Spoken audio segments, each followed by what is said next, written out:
And right, and today I will be talk about the ideal male physique, which is what I have, like a perfect physique. I have the ideal male physique. I'm in the top 1% of physiques, ideal physiques, meaning I'm in the top 1% physical attractiveness, like the ideal physique according to science. What is the best physique to have? And I've been working to dispel some myths. And in short, bigger is not better. Okay. So a lot of people that are bodybuilders or into the bodybuilding things, so even young men that are looking to get in shape, they fall for the deception. They get kind of brainwashed by these ideals, false ideals. Fitness influencers who get voided out, gets on testosterone, and do bodybuilding training, and they're working towards becoming Mr. Olympia, like Roger Center or Mike Israel type physique. That's not the ideal physique according to science. The best. Greg Dissett's physique is better than the average American for sure, definitely, because he's not fat. Okay. Now, it's not the bigger is better simply. Bigger doesn't mean better. As a matter of fact, according to science, I'm almost too muscular for the ideal. See, I'm a little bit, quite possibly, I'm a little bit too muscular for the ideal. Okay, a little bit above ideal in terms of muscularity, like how muscular I am. So let's look at some facts here about what is ideal. I'm built like a warrior, a UFC fighter, a cage fighter, or a boxer. I'm built for performance, and I also look great. So here, I have six-pack abs. Estimates for the prevalence of six-pack abs vary, but they are considered rare, with some sources suggesting only 1 in 25,000 men over 25 have them. So I have a six-pack, which by science makes you sexually attracted to women, meaning women are more attracted to a man with a six-pack than a man that doesn't, meaning you're more attractive physically if you have a six pack than if you just have a flat stomach. Now, if you have belly fat, a guy with a flat stomach is more attracted to women than a guy with belly fat. And a guy with six pack abs is going to be more attractive to women than a guy with a flat stomach. Understand? So, a beer belly, a man with a flat stomach is more attractive to women sexually, physically, than a man with a beer belly. A man with a flat stomach is more attractive than a guy with a beer belly. And a guy with abs, visible abs, a six pack or an eight pack, is more attractive than a guy with just a flat stomach. Now, just having a flat stomach now in the 30s makes it stand out because a lot of guys have a beer belly. It's rare to have a flat stomach. Most men in the 30s have a little bit of a lump there on the stomach, a beer belly, more or less. So having a flat stomach makes it stand out in of itself, and it's a sign of health and fitness. And indicators of low T is fat around the belly area. So let's look at a bit more here. Only 1 in 25,000 men over 35 years old have a six pack. So I'm in the 0.0004%. I have a six pack, and I'm 36 years old. And it's like, unless you're lying to yourself, everybody knows that, like most guys would want to have a six pack. If most men could push a button and get a six pack, they would. And most men's wives, if they could push a button to give the husband a six pack, they push the button. So people can lie to themselves, like women are not attractive enough to attract an alpha giga chad who's ripped with a six pack and handsome. They have to lie to themselves to be like, oh, I don't like a guy who's athletic. I like a dad bod. That's a liar. See, a woman who says that she likes a dad bod is a liar because it's just not the truth. So if you imagine, it's like three girls in a cafe talk about, oh, I got a new boyfriend. And it's like short picture, and the guy has a six pack and he's handsome, like a Chad. And the other woman goes, oh, I don't like a guy with six packs. I like a dad bod. That's coping. See, it's because they couldn't get a guy that had a six pack. They don't have a man that has his value as high value man. The woman couldn't get as high value, high status of a man, a guy who's handsome, a Chad with a six pack. So they had to like do copium. smoke coke and be like, well, I like a dad bod. But anybody telling that they're a liar. A woman says they prefer a dad bod is a liar. So here, only one in 25,000 men over 35 years old have six-pack abs. Six-pack male attractiveness.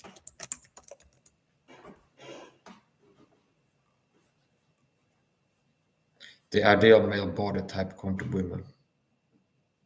Muscular leanness proportions.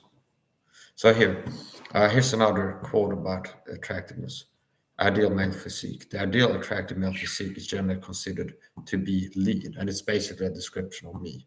Like if the cast would be looking for me, and I was in my underwear, it'd be like this would be the description of my physique. See, the ideal male physique is generally considered to be lean, moderately muscular, and athletic build, which is what I have. An athletic build, lean with a six pack and being handsome on top of that. Now, if you're an ugly guy with bad facial symmetry and you get the physique that I have, it's still going to put you in the top 1% of male attractiveness. Defined but not exaggerated musculature and a strong look at body most appealing. Additionally, women tend to prefer a balanced physique or one that is disproportionately muscular, meaning that the bodybuilder physique. So key characteristics of an attractive male physique: lean and healthy. A lean body with a low healthy body fat percentage, around 8 to 50%, and a flat stomach is preferred. So according to science, what makes a man more attractive to women is having 8 to 50% body fat, having an athletic physique, and preferably a flat stomach. See, so you don't even have to have a six pack, just having a flat stomach and an athletic build, not looking soft, but looking athletic, like a footballer or something like this. A footballer physique is athletic, makes you attractive women.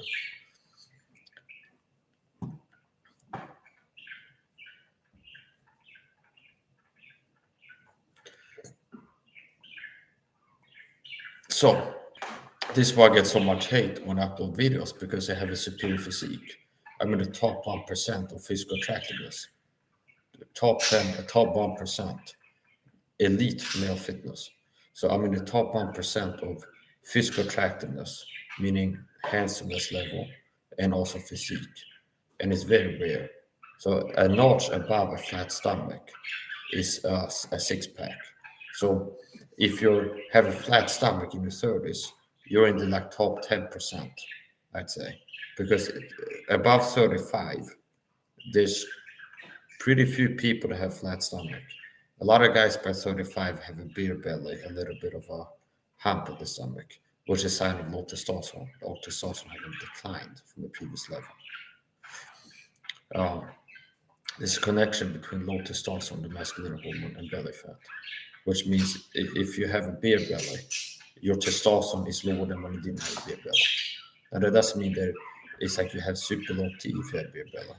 But if you have a beer belly in your 30s, that shows that you have lower testosterone, like 90% certainty, than before you had a beer belly. So if you had a flat stomach up until 25, and now you're 35 and you have a beer belly, that indicates that you have lower testosterone than you used to. So, dispelling common myths. I'm in the elite. I'm an elite male.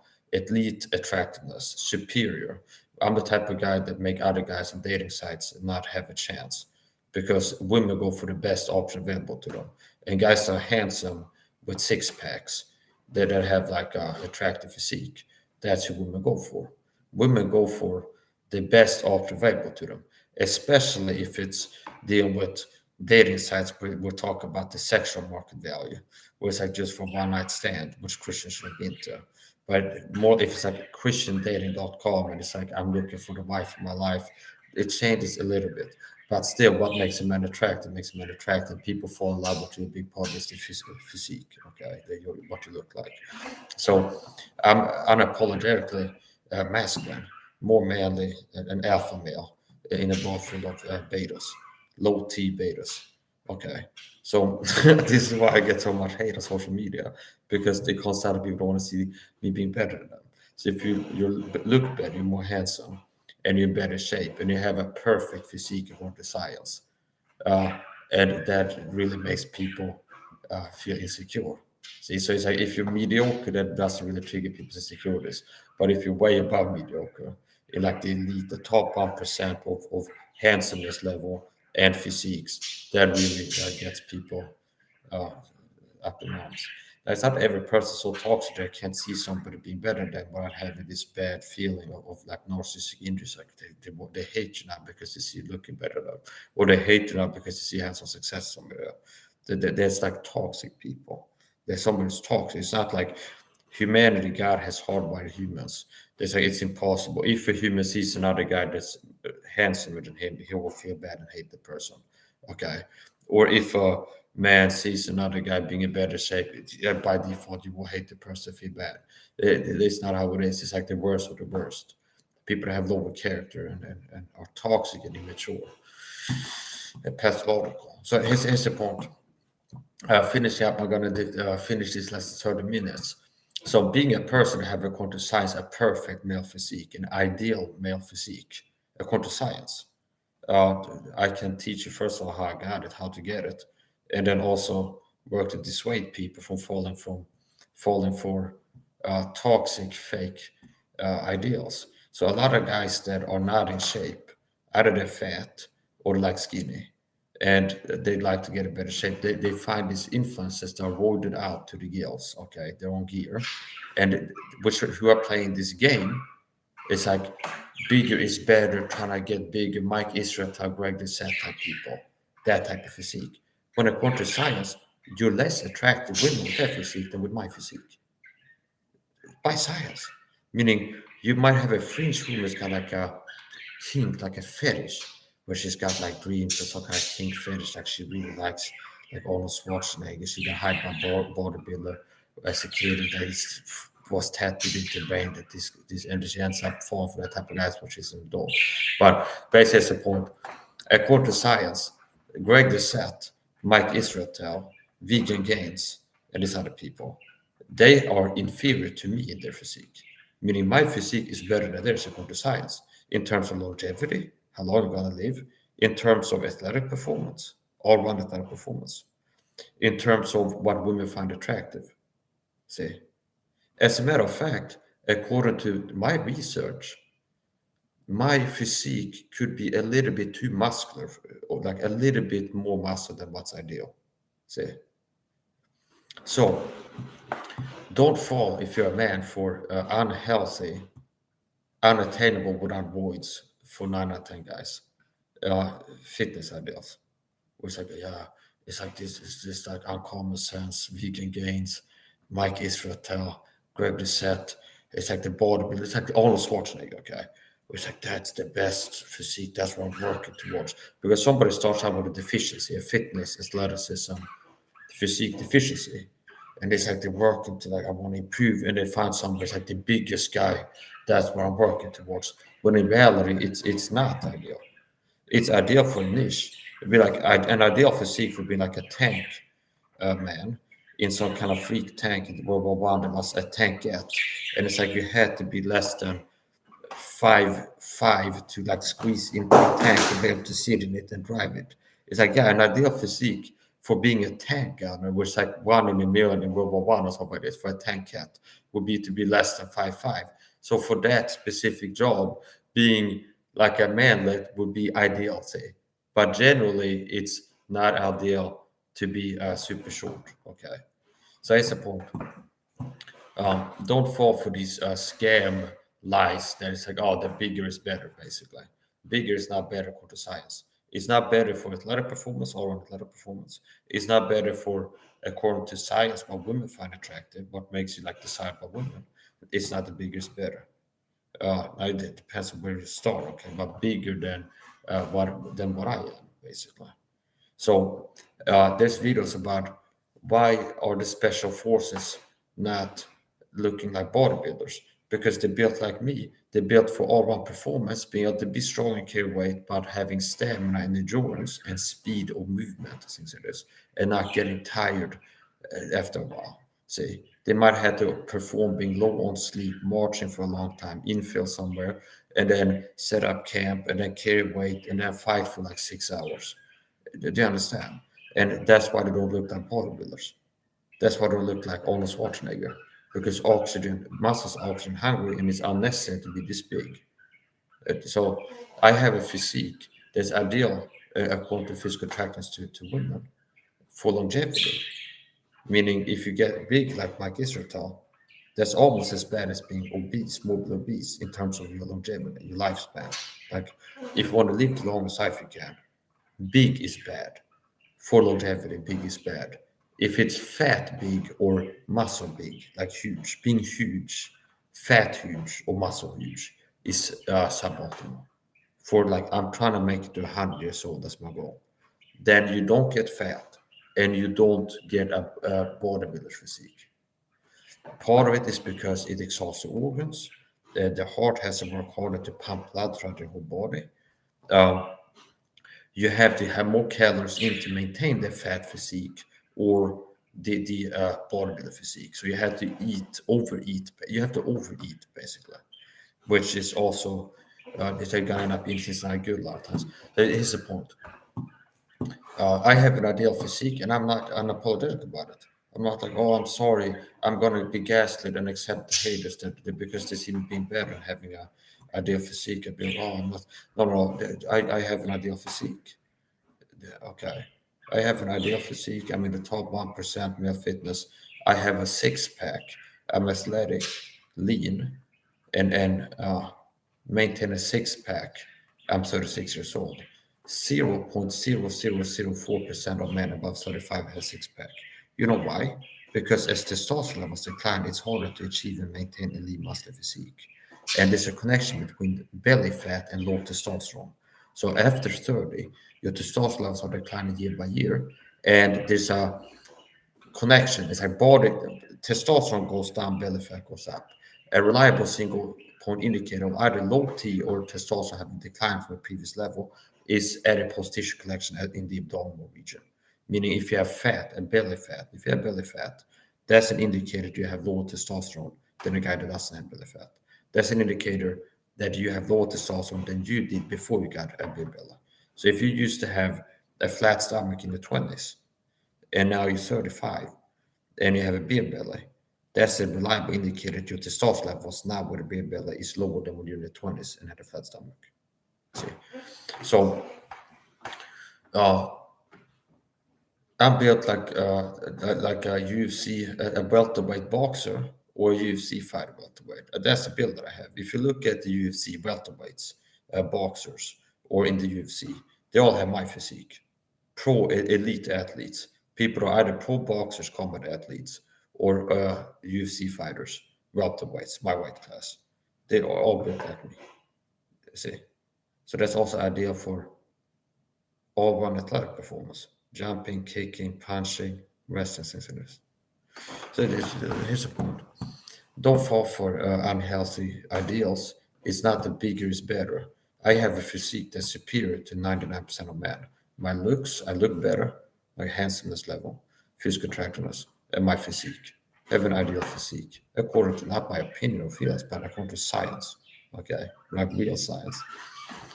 And simple statistics, like if you look at dating sites, what type of guys get the dates is guys that are handsome and have the type of physique that I have, or even less than that, like top 10%, and I'll be the top 1% physical attractiveness. So don't fall for the unhealthy ideals. It's like it's bigger, it's better, Mike Israel physique or vegan gains or uh, it's like what? It's like for being able to compete in Mr. Olympia, some kind of fringe sport, and be less attractive to women than me. You're less attractive, okay? You have a sub-optimal physique in terms of what women find attractive. Shorter lifespan. Whatever else you're doing, you add big that big to you, you have a shorter life. It's not produced a good lifespan. So don't fall for these unhealthy, unsustainable ideals, false ideals. It's similar to women who are also like, and most people are impressionable and easily controlled, I notice. So it's like, there's a lot of women that have the hockey stick eyebrows, I notice, in Sweden and America. And it's like they see somebody in a beauty magazine that has plucked the eyebrows from women, some famous woman, and it's like square, and it's like a hockey stick, like a French fry if you bend it, pretty much is the eyebrow. You would have like a French fry and then bend it. So it's like it's square here, and then it kind of goes like that. They picked it like that. And this is people see that, and now women start pick the eyebrows to try to get the same eyebrows as that woman. It looks weird and bizarre. It just looks weird. And women don't have genetics for voluptuous lips. They start injecting Botox or something into the lips to go to clinic. A lot of get injections, and then she have like plump lips. It's also weird. So anyway, it's important. Don't fall for unhealthy beauty and physique standards. It's not the bigger is not better is what this video boils down to. I might add it to the title. Bigger is not better for your lifespan, for your all-round athletic performance, for uh, being as attractive as you can, which the main goal should not be attractiveness as far as I'm concerned. You focus on being healthier and your hormonal health improving and your overall health, you look better. Because if you're healthy, your skin will look better, beauty skin deep. If you're healthier, your body, your physique will change because body health is your hormonal health. So if you learn what is healthy and apply it, you start looking better. So you don't have to aim to look better. You aim to be healthier, and looking better will follow. Because if you have low testosterone, it makes it hard to achieve lean muscle physique and six-pack abs. Having six-pack abs make you look better to women, okay? What are some things that make it hard to get a six-pack? Low testosterone. What are some things that low testosterone, eating a high sugar diet and having multiple toxic chemical exposures every day can hurt your health, your hormonal health, and make you have low T. Like too high estrogen, too low T, whatever.